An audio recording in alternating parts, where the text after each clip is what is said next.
Josh, welcome to the podcast, brother. So glad you're here today. Hey, thanks for having me. It's going to be a riot.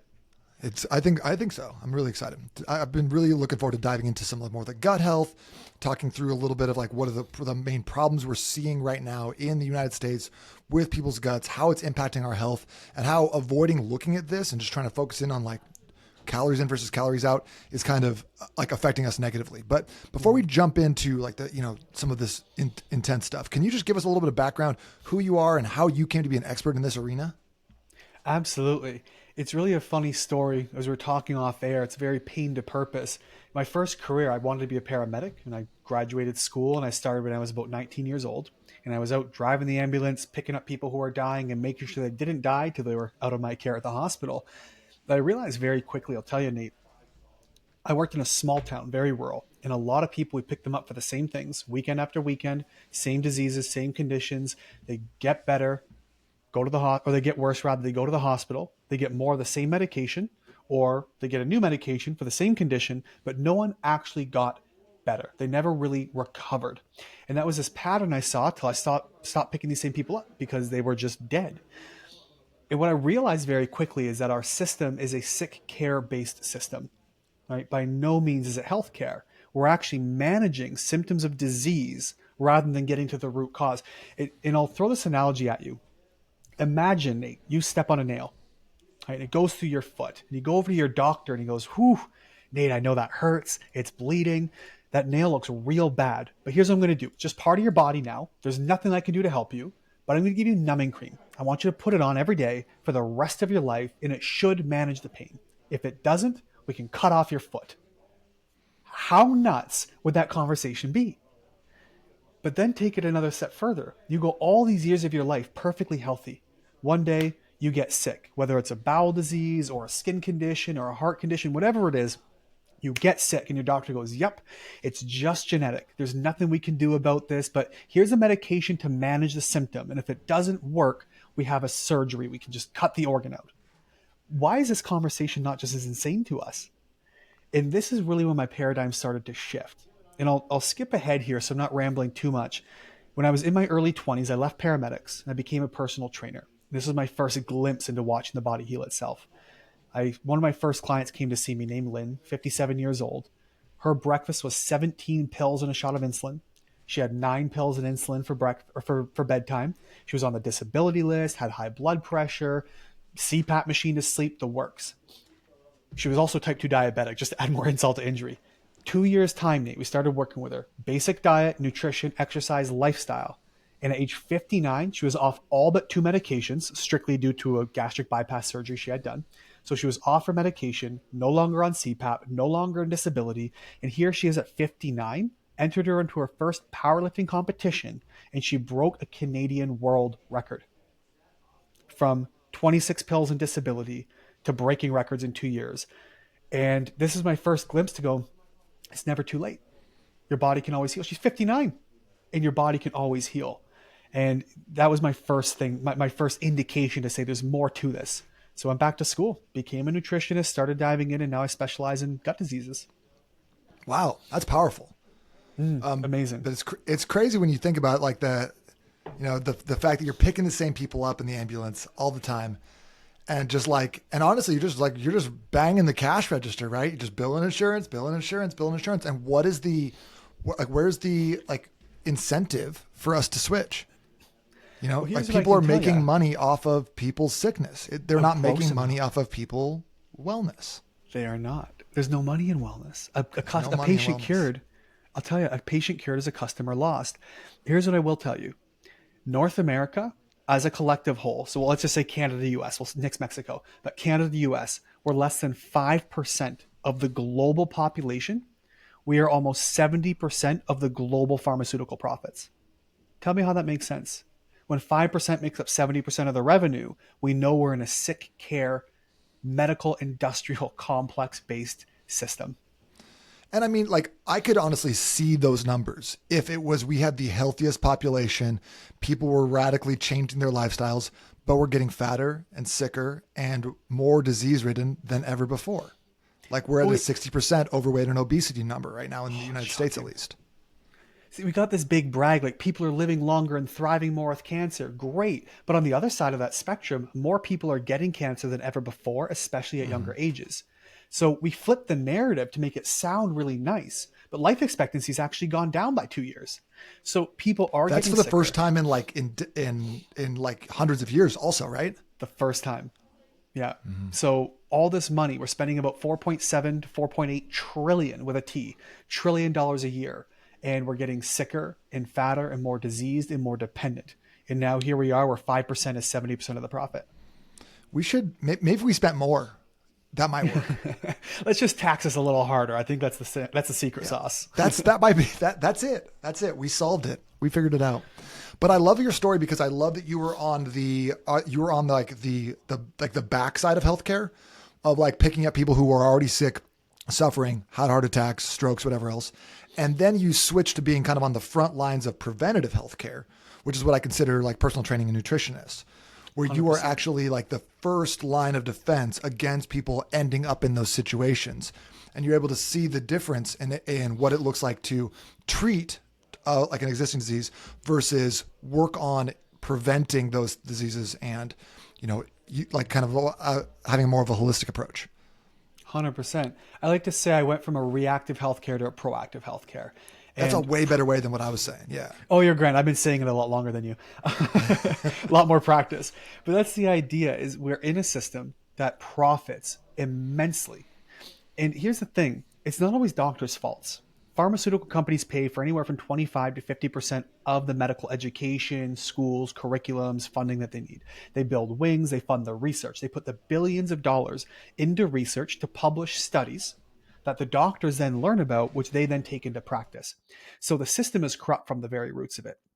And that's the problem. Now, someone's going to be listening to this and you might be saying, oh, yeah, you're a conspiracy theorist. Look at the numbers. We know how the healthcare system or sick care system came to be. We actually know that John D. Rockefeller, Andrew Carnegie uprooted the system in the early 1900s after publishing the Flexner Report. They took away all natural medicine, went to petroleum based pharmaceuticals, and said, adapt or lose funding. Half the medical schools across the country actually closed, and then they got to where they are today. So we know it's been corrupted for profit from the start. And it's published, it's documented. There's no arguing about it. So this isn't me just with a tinfoil hat. The reality is we're in a system where most people work a job that they freaking hate to pay for insurance that they need to get the medications they shouldn't have to use to go back into a system and cyclical as it is. And then you got doctors who are also on the insurance model, or if they want to get paid, they got to get you in 5, 6, 7 minutes. Boom, get my $25 copay from an insurance, get my kickback from the pharmacy, on to the next. They have to run you through like bloody cattle so they can afford to pay all the people on their roster, their nurses, their staff, their overhead, themselves, etc. If they don't, this $250,000 of medical school debt they've accrued now is going to bankrupt them. So they have to go to the insurance-based model, have to push pharmaceuticals, and this is why we're all so sick. I mean, when you just put it like that, that becomes very depressing. And also like the crazy thing, I think when you talk about North America and health insurance, like the rest of the world looks at the United States and Canada and is like, you guys have to go to work to get your health insurance. That's not normal. That's not what exists like around the rest of the world. So like for us to like continue to be in that system where we have to go to work because our work is our healthcare, and that like there's no escaping this cycle. It's like if I was like, orchestrating some grand conspiracy from like the 1900s on to right now, I couldn't have done any better than this. This is perfection, right? This is Yes. like elite level, like evil genius stuff. And we've just kind of like just been herded into it. And now it's almost like we're like, you can't get out. We're too deep. It is. It's exactly it. You couldn't have orchestrated something more conniving, more profit driven, more, and it's trillions of dollars. That is, did you know sick care, as we're going to affectionately call it now for the remainder of the episode, in the United States, right? One of the superpowers of the world, right? Tons of resources and industry and production. Sickness is 18% of the entire country's GDP. Wow. Where's the Almost incentive one to fifth. change? Where's the incentive? There isn't one, right? So when Yeah. you start dealing with this, look how many doctors have come out with cancer cures who shot themselves in the back of the head to put their own body in their trunk and ruled a suicide. Right? I mean, it sounds nuts, but we've seen so many practitioners in the functional space with breakthroughs who have suddenly came down with crippling depression and killed themselves. It sounds conspiratorial, but as of late, it really seems to be that the timeline between conspiracy and truth is about 3 to 6 months. And I think the interesting thing that you brought up about like the doctors and the medical debt too, like the medical school debt, is that like I think a lot of people like to talk about doctors and like in a negative fashion. When in reality, like doctors are a lot like us. They want to help people. They want to heal Yes. people. They didn't get into this because they're like, I'm gonna make $1 bajillion, right? They're like, no, I like care about people and I want to help people get well. Then they get indoctrinated through the system and then they get loaded up with medical debt and then they don't have any other options or alternatives. So it's like when you have the practitioners kind of as a part of the system and they're not able to escape it. It's like it's perfection. It's couldn't have orchestrated something any better. It's diabolical. I love it. It is a system, and unfortunately, the ones who try to leave it end up it's years in the road. They're already in their 40s and 50s, and they sacrifice everything to be able to go out on their own limb. And it's where a lot of these doctors and functional practitioners. I've worked with some of the best in the world on my show, and that's what they had to do. They had to leave practice, leave the insurance-based safety net, leave the funding from pharmaceuticals behind, leave what I affectionately call bribes behind. You give this medication, we'll give you this much money for it as a commission check. They left that behind to help people, but they had to get out of their $250,000 debt hole first. So the system sucks, but there is a way through it, and we can start if we understand where diseases begin. Okay, well, this has been really depressing, and I'm just gonna wrap the episode here. You guys have a That's it, everybody. Bye. go cry. Yeah, let's be sad. All right, no, let's talk about your expertise. You believe that a lot of illness starts in the gut, and I think that a lot of times when like the people that I'm talking to as like a fitness nutrition coach who specializes in fat loss. Like it's always people are looking at like, should I do 75 hard? Should I do the Whole30 diet? Should I do a boot camp? And we're looking at these almost superficial level stuff where it's like, how do I exercise more or eat less? When in reality, there are multifaceted issues. The human body is not a math equation, it's a chemistry lab, right? Yeah. And so between hormonal issues, gut imbalances, IBS, leaky gut, we're dealing with things that are just outside of the complete spectrum of a calorie is just a calorie. Can you talk a little bit about the role you see of gut health and, gut not health in disease and obesity and metabolic syndrome primarily? Yes. Here's what I can tell you. According to the CDC, now this is information, they may have updated them recently. This is from a year or two ago. The top 15 leading causes of death, 13 of them were connected back to the gut, believe it or not. So it's 93% of our leading causes of death in North America are directly connected to the gut. We're talking heart disease, cancers, cerebrovascular disease, chronic respiratory disease, diabetes. Cerebrovascular disease, is that like Alzheimer's, dementia? Yeah. Alzheimer's, dementia, even strokes, any kind of cerebral being brain, vascular being vessel is what that means. Yeah. Okay. But we'll put in there Alzheimer's, we'll put diabetes on the list, liver disease, kidney disease, Parkinson's. These all come back to the gut. Even high blood pressure can be connected back to the gut. And I'll give you a quick little overview. Think about what happens. You have all these bacteria inside of your gut, these microbes. And what they do is they produce good guys and they produce bad guys. Now, if you have an overgrowth of bad guys or good guys, you end up with something called endotoxins. All right, this is what we call LPS. We'll just use for short, stands for lipopolysaccharide. So you have these LPS toxins being produced. Well, when you have leaks or inflammation in the gut, if you picture the cells of your gut sort of stitched together like grandma's quilt, these squares, little stitches between them, when you become inflamed, your gut cells start to pull apart. Those stitches start to fray. Now, instead of passing through the membrane of the cell, things coming from inside of your gut to pass through the cell into your blood, they pass through these tears, these leaks we call them. This is leaky gut.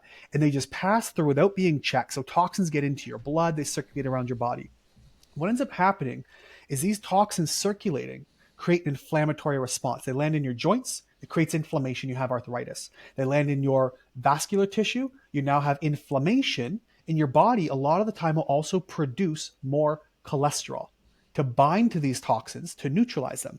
Well, if it binds in the heart, you have inflammation, let's say, in the arteries in your heart, that's actually going to change your body's ability to expand and contract these vessels. What does that mean? Your blood pressure's up. Well, add this to Atherosclerosis. Yeah. atherosclerosis. It's hardening of the arteries. It's a But hard then word we to have say another also. I'm layer. sorry. It's a very hard word to say. Reminds me of Jim Carrey statistics. But we have these toxins landing inside the arteries, and then your body produces cholesterol to bind onto them. It's like a fire extinguisher. It neutralizes their toxic effect, just coats it. But what happens after you pile up cholesterol, it hardens into plaque. Now you have plaque in the arteries, or plaque in the brain, or plaque on these dopamine producing neurons in the brain, or they bind up and turn off these switches in the brain to change their long and short, to change their function inside the brain, to end up with these motor and speech centers shutting down. So you have Alzheimer's, or the dopamine pathways, which is a hallmark in Parkinson's disease, become shut down. And so now you have Parkinson's, or now you have heart disease or liver disease, or the toxins get to your kidney, cause inflammation, damaging your kidneys. You got kidney disease. Every disease can be connected back to a leaky gut. And this is Hippocrates from 2,400 years ago. It's just been recently reproven with modern science. Did you mention where the LPS, those toxins, are coming from? I either missed it, blacked out for a second, or No, you're grand. We've sort of skipped over it. So they're produced by your gut. If you picture bacteria, kind of like a jelly bean, the hard outer shell of that microbe, that's where your LPS toxins are produced. And then what happens, they're picked up in biofilms, or they're pushed out, and your body stirs them around. They'll get absorbed through your gut. Now, the lining of your small intestine, it's 1/50th of a hair. There's one cell, 1/50th the width of a hair. And that's basically what's protecting your blood from poop, right inside your bowels. And so we need these mucosal layers, we need this membrane layer, we need the cellular layer, all these protective barriers between the inside of your intestines into your bloodstream, because that's where things have to pass through. But if that is compromised, like tears in a cheesecloth, bad guys get in. so if in a healthy gut where there are no tears, everything is working 100%, our guts are still producing these toxins, these LPS cells, and they are just getting filtered out and passing through us, and we're just like excreting them. Is that right? This is sort of where the great debate is. There are some doctors, and it's more towards the carnivore space, who's saying bacteria is going to be nasty, stop feeding it, and it's always producing toxins. The firm literature we do have currently, now I'm open to all things, right? I'm open to what works. The current literature says it's mostly bad guys, what we call gram-negative bacteria. It just has to do with the way they're stained under a microscope. But the gram-negative bacteria, the bad guys, these are the ones that produce more toxins, whereas the helpful ones, the good guys, your lactobacillus, your bifidobacteriums, the ones we want in abundance, don't produce toxins. They actually produce good, healthy byproducts, which modulate your immune system, help your brain function, all kinds of goodies. So the negative ones, especially the doctors maybe in the carnivore space or the keto space, are going to say that comes from feeding our bodies sugars, feeding our body processed carbohydrates, refined carbs, that sort of thing. And that's like when we feed ourselves that, then we build up more bacteria, that is that gram-negative bacteria, which releases more of that LPS toxins, which we are then not equipped to handle because we're producing them in mass when it should be a smaller amount. Is that about right? Am I hitting that? That's okay? exactly it. Your gut microbiome. The commonly accepted, again, studies are varying, but the commonly accepted number of microbes we have in our gut are upwards of 100 trillion compared to the 10 trillion cells in the rest of your body. So you as an adult are 90% microbes and only 10% human. And so all these It explains so much. It does. We're just big sacks of bacteria, right? Makes it gross. Next time you go to kiss your wife, you're like, So Oh, no. Why did you say that? yeah, that's what I picture every time she goes to kiss me. I'm like, my mouth is filthy. I'm so sorry. But here's what we have to consider. You have microbiomes everywhere, right? Your armpits have their own microbiome. Your sinuses, their own. Your hair, your scalp, your beard have different microbiomes. Oral, rectal, vaginal is all these microbiomes. They're kind of like communities within a city. If each neighborhood sort of does its thing properly, the whole city gets on just fine. When we have imbalances, typically starting from the gut, due to the pesticides that we're consuming, the foods that we're eating, the stress that we're constantly under, all these things compromise that ecosystem, leading to overgrowth of bad guys and fungus, which lets in things like parasites and all kinds of nasty business, which then lead to more leaks, more immune responses, all kinds of issues that they begin to shut down. Your drainage pathways and detox pathways get compromised. Your body fills up with toxins. And this hugely contributes to things like autoimmune disease down the road. This has been just like 20 minutes of bad news, Josh. I'm Horrible glad we didn't news. stop earlier because we just kept getting worse and worse. It's just a downhill Bring spiral. us home a little bit here. So what can we do? Like, this sounds like it's a life sentence, especially considering how much processed food we're eating, how many, like, even the commercials we're exposed to are always like extolling the benefits of, eat this. And then people who are like talking about healthy foods, they're like, eat granola, eat oatmeal, have like dried fruits, like we're constantly eating things that allegedly are producing those gram-negative bacteria in our gut. How do we fix this issue or get in front of it if it's not an issue for us yet?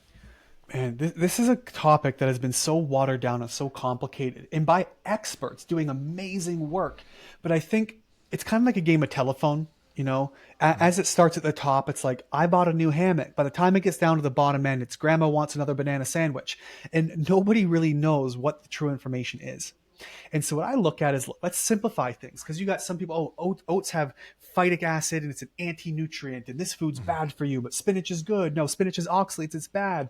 Eat peanut butter, it's high in fats. No, it's full of mold. We don't know what to do anymore. I'm so glad you brought up all those things, because those are conversations I have on a daily basis. Here's what I'll say. If it's something your great-great-grandmother would recognize as an edible food, eat it. If not, don't eat it. It's that simple. If it comes in a package or a box or a bag or has an ingredients label, it's not something she would have known as food. It's probably bad for you, right? 90 years ago, 90% of our foods didn't exist. Neither did 90% of our diseases.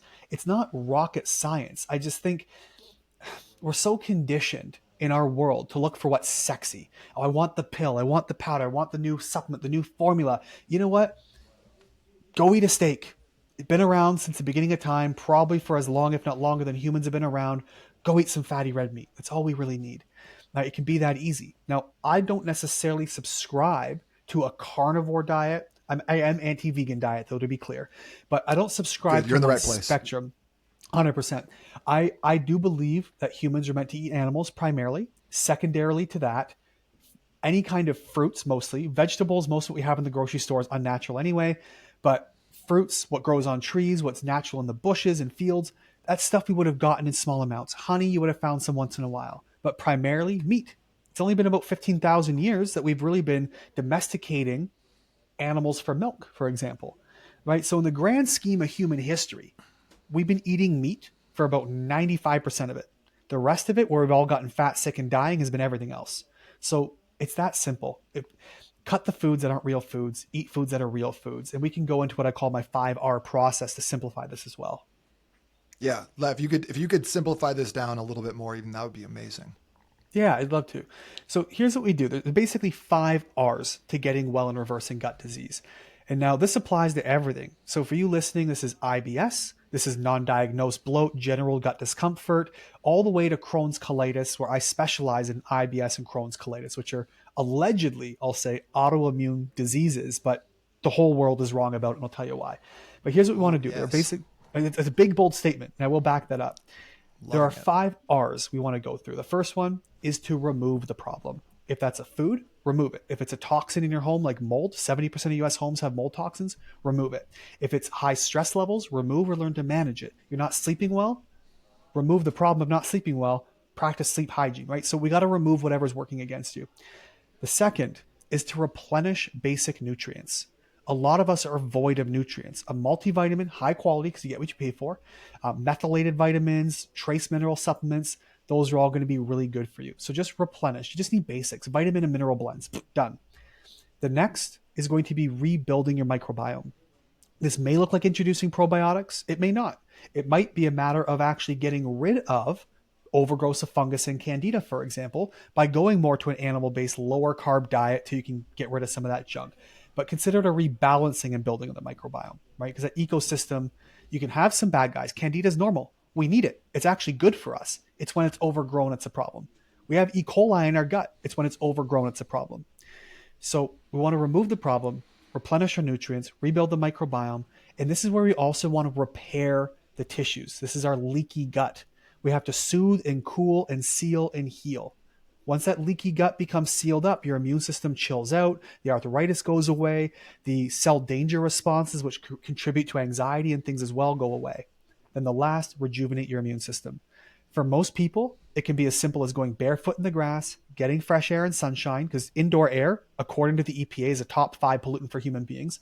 So we want to be eliminating or reducing. At the very least, open the windows in your office, right? So barefoot in the grass, get some sunshine, learn to sleep, learn to relax, get away from a lot of these other, I guess it's kind of part of rejuvenate and remove, but EMFs on a cellular level. Your Wi-Fi actually disrupts mitochondrial function. There's a lot of things that are involved in our modern world which are actually very disruptive to us as humans on a cellular level, things we can't see. And oftentimes we can't physically see it, so we go, oh, it's crazy, it doesn't matter. But you can't see your cells, but they make you. You're alive because of them. Does it mean we shouldn't pay attention? So this is where we have to look at and understand there's a lot more to it, but this 5-hour process is sort of the overview. I do like that distinction of like, if just because you can't see it doesn't mean it doesn't exist. Like, 100 years ago, we didn't have infrared, but did that mean that like infrared spectrum wasn't there? Like 80 years ago, we thought that atoms were the smallest molecule before we learned about electrons, right?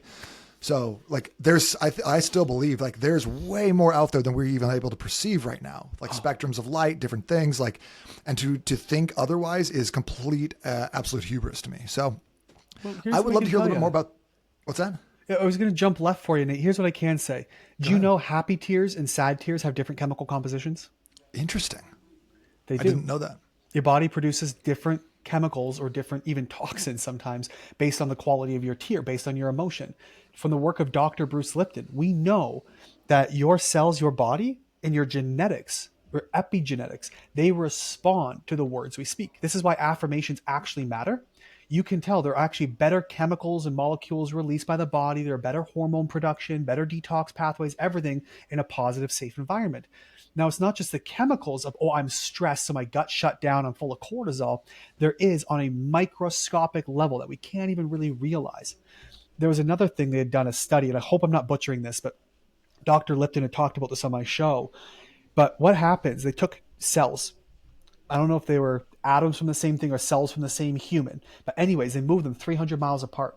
They stimulated one and the other responded exactly in accordance with it in the same timeline. And this is called quantum entanglement. So we know right down to deep levels of quantum physics beyond what we can even perceive with our stupid little human brains. There's so much more to the picture. And it goes so far beyond what we can measure yet, but it exists. And this is why I say that we need to have more of a reverence for things we don't understand because it affects us in ways that we'll never comprehend. Yeah, at least not in this lifetime. That's right. Well, maybe we'll get there eventually, but we're not probably going to see it. No. But your grandchildren might. Maybe. Yeah. Can you talk a little bit more about the 4th R repair? Mm-hmm. What are some actionable steps that we can take to repair our gut, especially if we have IBS, Crohn's, leaky gut, anything like that? How can we start? You mentioned going kind of like more animal based, taking out some of the anti-nutrients and the things that we're eating that our great grandparents would not recognize. What are some other actionable steps that someone could take from today's episode and just start doing to repair their gut?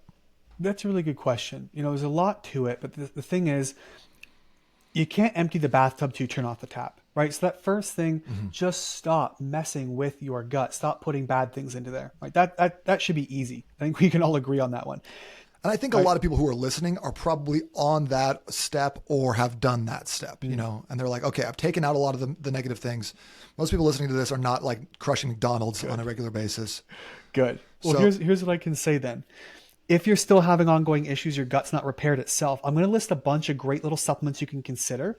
But I also want to say supplements are rarely the silver bullet we think they are. Somebody goes, I just got a little step left to go. I'll try some L-glutamine. I'll try some slippery elm or some aloe. They can be part of it. But if your issues are ongoing, your body has not healed itself, there is a deficiency or a microbial imbalance somewhere that needs to be addressed. If they did not exist, your body would have fixed itself already. So the supplements I'm listing are part of the process, but not the solution. But if you're going through the first 3 R's, your body is so intelligent. You're saying it's going to start repairing itself using some of the mineralization we talked about by turning off the tap, and our body will begin to heal and knit itself back together automatically. Your body's constantly healing you, right? That's what inflammation is. It is an active response. It's an acute response, supposed to be, for your body protecting you or repairing or doing something for you to heal you. The problem is most of us have chronic inflammation, right? I'll break it down for you simply. There are 3 reasons why we get sick, Nate. That's it. 3 reasons. And I'll challenge anybody to give me anything else. 3 reasons. Now, this is barring, being hit by a car or being born with spina bifida. Let's say 3 reasons, right? The first is toxins. So that's going to be mold toxins, heavy metal toxins, VOCs, organic compounds rather, pesticides, chemicals, any kind of microplastics, whatever toxin in our food or our air or our water or we put on our skin. That's the first reason we get sick. The second reason is deficiencies. So vitamins, minerals, amino acids, electrolytes, water, things that your body needs as tools to build and heal itself. If we lack those, we're going to be sick or unable to repair from sickness. The third is microbial infections and imbalances. So that's your parasites, your fungus, your bacteria, all these different things that get into your system that contribute to issues that your body now has to react or repair from. Outside of that, there's really no other reason why we get sick. So if you are still sick, maybe you lack the resources your body needs, vitamins, minerals, amino acids. Feed it properly, it'll heal. If you're still sick, there may still be a chronic exposure like mold in the home, right? 70% of homes in the US have a mold problem. Maybe it's mold. If you're still sick, maybe during the time your defenses were down while you were ill or bloated or inflamed or something, perhaps there are microbes that are opportunistic that overgrew parasites and fungus, etc., that got in and are now causing issues. That's what we have to look at when we're really trying to fix. But again, these supplements can help with the soothing and cooling or healing and sealing. But if you're ongoing, even in spite of your work, there's another problem underlying. Okay, cool. All right. With that in mind, can we talk a little bit about parasites? I would love to. What do you want to know?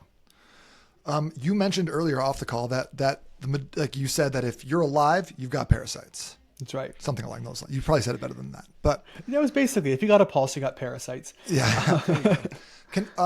How do we test for this? How do we know? And is it like we mentioned, even like E. coli and Candida, part of the human body? I'll even extrapolate that to like cortisol levels. Everyone thinks they're bad, but it's only, the dose makes the poison. So like if you have too much of it, then it becomes a problem. Is there a level of parasitic influence in our bodies that is fine and normal? Yeah. In fact, there's all kinds of parasites. Like there's one that was actually studied. I believe it's called Trichocereus suis, if I'm not mistaken. And that one's actually been used in, I'm not saying infect yourselves, please do not infect yourself with parasites, but they have found that they had beneficial effects in inflammatory bowel disease.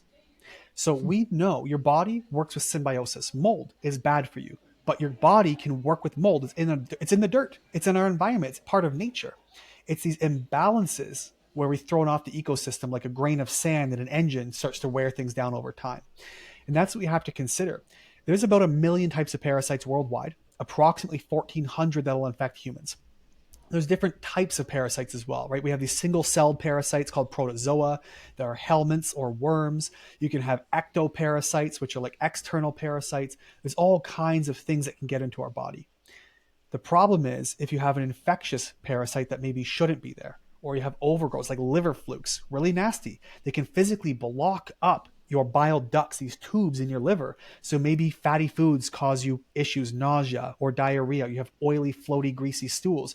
It's not a problem with the fats. It's a problem with your liver unable to metabolize or excrete the bile you need to emulsify those fats. That's leading to the downstream effect, which is diarrhea or nausea. So I hear all the time, well, I can't eat fats. Well, that's why. It's a problem with your liver and gallbladder. Now your doctor might go, oh, gallbladder's junked up, let's cut it out. Well, do you know liver flukes? A new study recently came out. Liver flukes can cause gallstones. So there's always an upstream issue as to why the downstream symptoms are being experienced. But parasites, they're nasty business. So I think the question was, how do you detect them? Is that right? Mm-hmm. So here's what I can say. Parasite testing is wildly inaccurate. I think we found, give or take, about 40% accurate at best. We had a woman recently come to see us. Now, she had severe ulcerative colitis, which, by the way, a very reversible condition, both Crohn's and colitis. But she came with severe colitis. She had 8 parasite tests done over 5 years, all negative, and she got these 2-foot monsters coming out of her at the end of the day. Now, again, the arguments are there may be mucoid plaques surrounding worms and parasites.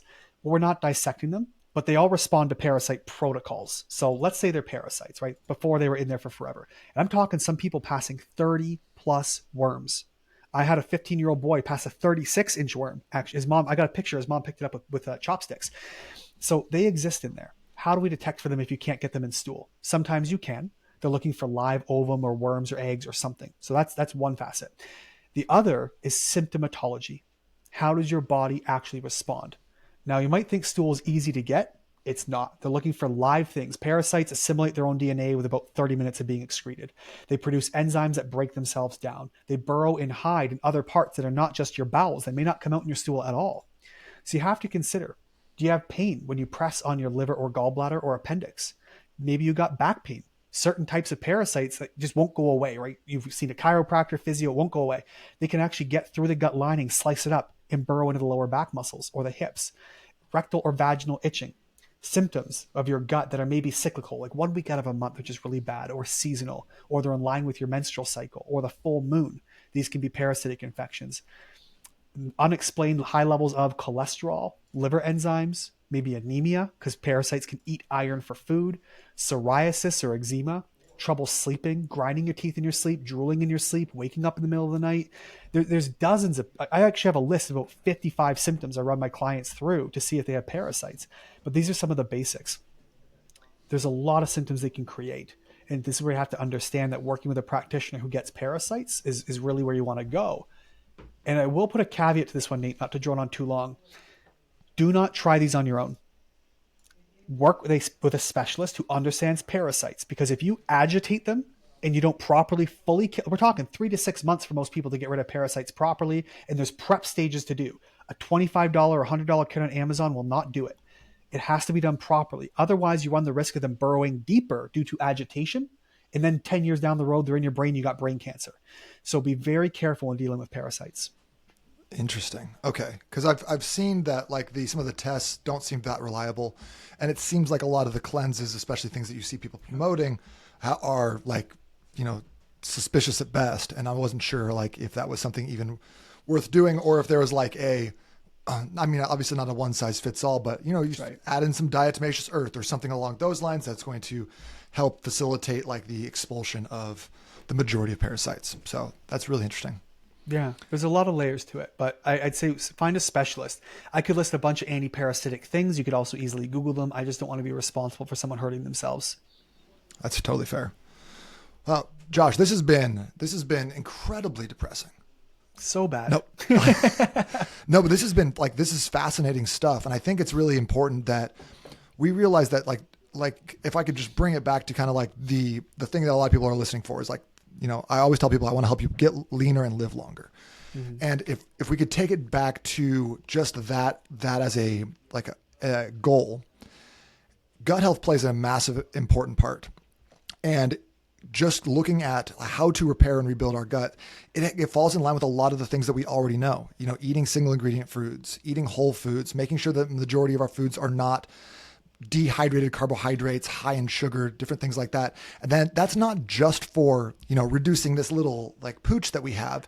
It's really goes levels deeper than that in terms of our whole body, our holistic self, how we're going to age, our skin health, our brain health, reducing diseases going forward in the future. So like, this isn't just something that like we do to eliminate if you have IBS, or if you want to do a 3-week detox to reduce 7 pounds of belly fat. This is something that is a lifestyle piece, something that needs to be a part of how we view nutrition and how we conduct ourselves when we're choosing foods, because it's the implications and the negative effects of not following through with this are way more than just you gained 20 pounds. Mm-hmm.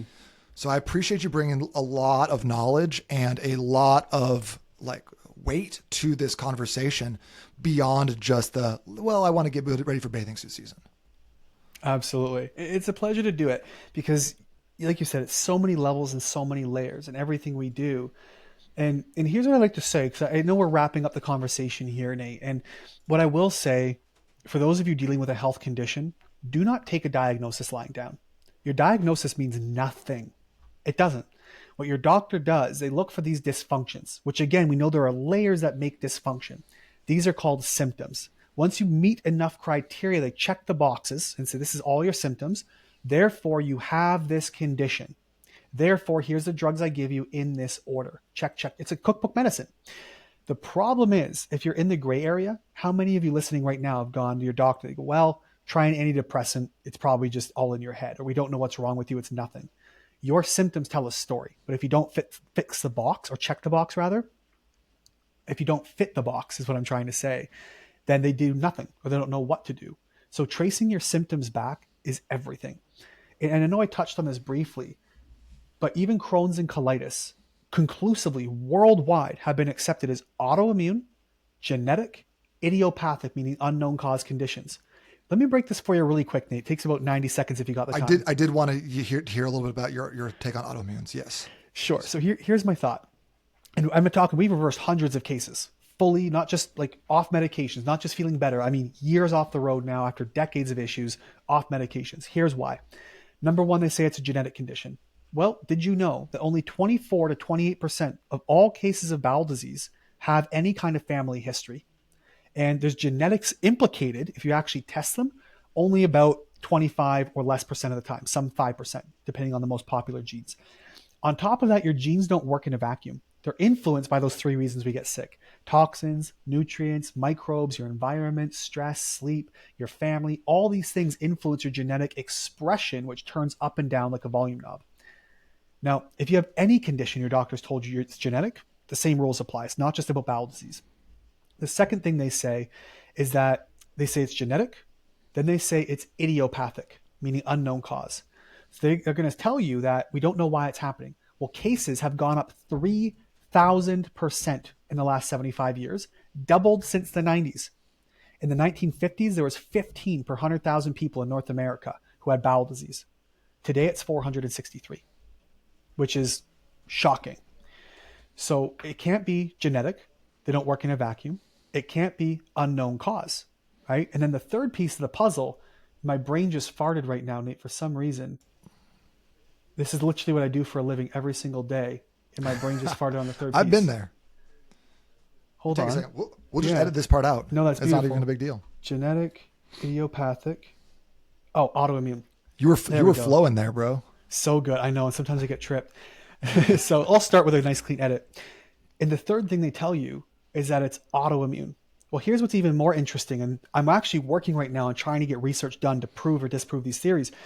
But 70% of all cases of Crohn's colitis have any antibodies at all, which means 30% have zero antibodies, yet they treat you like it's autoimmune. They can't be doing that. They shouldn't be doing that. But even the 70% who have antibodies, there's two kinds of antibodies. There are autoantibodies, which are antibodies that actually attack your own tissues. Then there are just plain old antibodies, which are specific soldiers designed by your body to attack something else that shouldn't be there. Your body has hundreds of checks and balances to keep you from attacking yourself. It literally has cells that are out there designed to attack cells that attack you. So it doesn't make sense this autoimmunity just happens. Well, these 70% of these antibodies that we see present in IBD, most of them are not autoantibodies. They're designed to attack fungus or parasites or microbes. They can be produced by the very medications they use to treat bowel diseases, for example. So how can we say it's autoimmune if it's probably not autoimmune and these antibodies are probably not autoantibodies? And so what I'm saying here, even if you don't have Crohn's colitis, is a generalization to say the whole medical system says, here's the way things are. Here's the medications we use to treat it. Here's this Rinvoq or the Skyrizi immunosuppressive drug, which is, mind you, up to $20,000 a month billed to insurance for these medications. Also, Skyrizi is the worst name for any drug I've ever heard of. It's horrible. It's a bad name. So they have these drugs to suppress an immune system without asking why your immune system is reacting. It's a lot more layered than this. You know, I'd love to plug a show about Crohn's and colitis that I do have and other gut stuff. But the whole point of this, don't take your diagnosis lying down. Your antibodies may not be autoantibodies. And I'm even taking one step further, and I'll put this out to the public sphere if anybody wants to work with me on this research, because I'm currently working on trying to get a team together. Do you want me to go into this, or are we out of time? I can cut off. No, finish your Okay. thing. This is too interesting to stop. Okay. There is an antibody, the most prevalent in ulcerative colitis, called p-ANCA. That's little p, capital ANCA. It stands for perinuclear anti-neutrophil cytoplasmic antibody, which is a mouthful, so I'll break it down. Long and short, this antibody it's anti-neutrophil, so it's attacking one of your white blood cells. Well, we see a lot of hyperactive white blood cell or neutrophil activity in bowel disease. These produce something called calprotectin, which is measured as inflammation in bowel disease progress. So these antibodies attack these neutrophils. The theory I'm now working on, I'm trying to get into a lab to get this proven, What if these neutrophils, they eat through phagocytosis like Pac-Man, right? They swallow things. What if that neutrophil was never designed to digest what's inside of its belly? So your body goes, well, it's still there. These infections, these microbes, this fungus, this whatever it is still inside the body, but you've not been able to get it. So now I have to kill you to kill the thing inside of you. Therefore, this antibody is not attacking your own tissues. It's going after something else. And by proxy, your cells are being attacked and it looks autoimmune. If this is in fact true, and we can do this and test this and prove this, we can prove that not only bowel disease is not autoimmune, but that autoimmunity across the spectrum may not exist the way we think it does. And this, I'm talking, is Nobel Prize winning research. So if anybody listening right now is hearing this going, I want to learn more, reach out. I'd love to organize some trials with you. I'm actually going to edit that part out because I don't want you to develop crippling depression all of a sudden. Yes, I might suddenly become sad and shoot myself in the back. Josh, this has been fascinating stuff. I want to talk to you for like 4 or 5 more hours if that's cool, but Yeah, probably got to wrap the man. podcast. Let's do another one though soon and dive a little bit more into some of like the IBS, Crohn's, autoimmune stuff. That's fantastic. I will send me over a couple of the podcasts that you mentioned. I'll link those in the show notes so anyone who wants to go a little deeper dive can check those out. Anything how can people get in touch with you, or how would you like them to follow you if that's... Easiest way, all my social media, everything. You can find me at joshdech.health. That's DECH.health, Facebook, Instagram. But ultimately, you can find everything on the website. That's a Gut Solution, all singular, gutsolution.ca for Canada. And everything's there. The podcast, the social media, downloadables, freebies, the works. And then I'll get you access to my Reversing Crohn's and Colitis Naturally podcast and the Reversible Ultimate Gut Health podcast, which is all gut stuff with world experts. It's amazing, dude. Thank you so much for your time. This is fantastic. This is going to be one that we're going to listen to a few times, I think. I'll look forward to it. And if you want to have me back and your audience wants to hear more, dive deeper, we'd love to do it. I don't care what they want. Screw you guys.